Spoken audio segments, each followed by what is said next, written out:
Saw 9, Spiral, Jigsaw 2 from the Book of Saw is the 9th film in the Saw franchise, and is probably one of my favorite Saw movies to date. And that's mostly due to the fact that it feels more like its own thing and less like a proper Saw sequel. Don't get me wrong though, this is still very much a Saw movie. There's still plenty of nasty gore caused by horribly torturous traps, one of which even had me squirming a bit, and I've seen some shit. There's a holier-than-thou villain who thinks they know better than you, and a puppet. A disturbing, weird-looking puppet. But when I say it's more like its own thing, what I mean is that it doesn't follow the standard Saw formula. You know, the one where the main story follows a person or persons going through a single, often multi-part trap, and the detectives trying to find out who's behind it all is more or less just a side story. Spiral is much different because now the main story is following the detectives, and the persons going through a single trap is the side story. See? Different. But all sarcasm aside, I actually do believe this simple change makes this film seem somewhat fresh in a franchise that already had 8 previous films, most of which just did the same thing over and over again. It was starting to feel more like a TV show than a film series, you know what I mean? So Spiral coming in and flipping the formula on its head made a world of difference, and a welcome difference at that. I will admit, however, that I may be biased in my opinion, as I really enjoy cat and mouse detective movies, and since Spiral focuses more on that sort of structure, of course I'm going to view it as a positive change.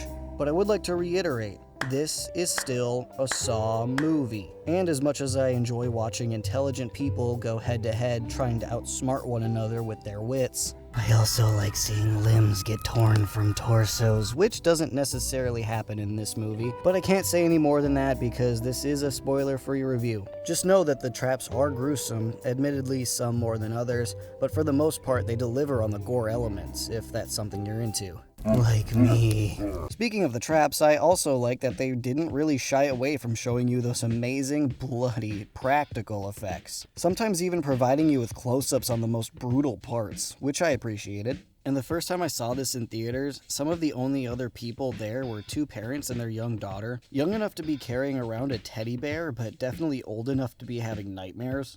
I guess if you're gonna start them young on horror, you can at least use the Saw franchise as a teaching moment. Like walk out of the theater and go, and let that be a lesson to you. Don't be bad. Or else Saw is gonna get you. Oh god. The performances were pretty good too. Nothing Oscar worthy, but those award shows are a sham anyway, so who gives a fuck? I believed everyone's characters, and not one person stood out as being a bad actor, so to me, everyone did a great job in their roles.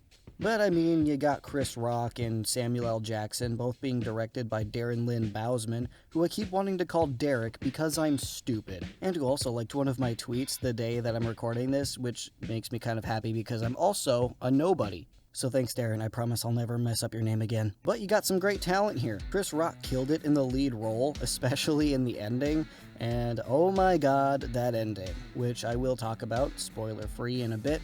But first, I gotta give credit where it's due. And since Chris Rock is known for being a comedic actor, I feel like he might not get the praise he deserves. Yes, he brings a bit of comedy to the film, but he doesn't overdo it, which would be very easy in a Saw film. Samuel L. Jackson is Samuel L. motherfucking Jackson, so he was great. But honestly, one of the few bad things I have to say about Spiral is that I left wanting more Sam Jackson. His character serves his purpose, sure, but you couldn't have snuck him into a few more motherfucking scenes. I guess to be fair, when he is on screen, he also kills it, and he gives us a line that is worth the price of admission by itself. You wanna play games, motherfucker? God, I love that. And actually, I just remembered there's this one part. This isn't a spoiler, by the way, but there is this one part where a character is being targeted by the killer, and Chris Rock asks another character where they are, and the other character goes, "They're in the fucking basement," like super pissed off. That was the only time a line delivery felt strange to me. Like, this person you both know is in serious danger, and you just seem angry at Chris Rock for asking where they are. "They're in the fucking basement. What the hell you up here yelling at me for?" Hello, viewer. I want to play a game. You, like many others, are watching this video without being subscribed to this channel. Below you is a bright red subscribe button. Push this button before the video ends, and you will be able to see more great content such as shorts reviews, full reviews, horror gaming live streams, and much more to come. However, if you choose not to, you will miss out on all this great future content, which would blow absolute ass. Subscribe or die. Make your choice. Anyway, let's get into the stuff I didn't like. We already went over the lack of Sam Jackson. I'm sorry, please don't dislike.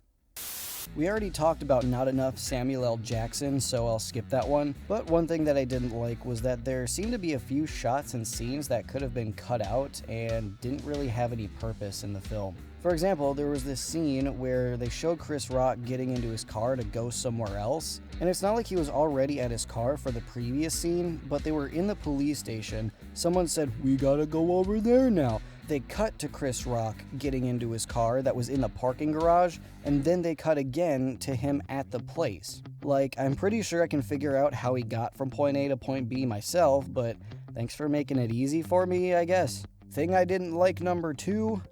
None. That's it. I don't really have anything else that I didn't like fundamentally about this movie. Other than a few specific things, like a few minor plot holes, concepts that were introduced but not explored, that sort of thing. Mostly just nitpicking, which I don't really like to do. Don't hold me to that statement in future reviews, please. But everything else I didn't like gets into spoiler territory, so I'm not going to talk about them. The last thing I do want to talk about, though, is the ending. I loved the ending of this movie. I have no idea if I'm alone in that, but I don't care. The ending has made me smile every time I've watched this movie, and I'm not exactly sure what it is, but it could be the intensity of the situation the characters were in, Chris Rock's fantastic performance, or how much it reminded me of the first Saw's ending with all its references and callbacks to that movie. Probably all of the above, but it definitely was one of my favorite endings to a movie in a while.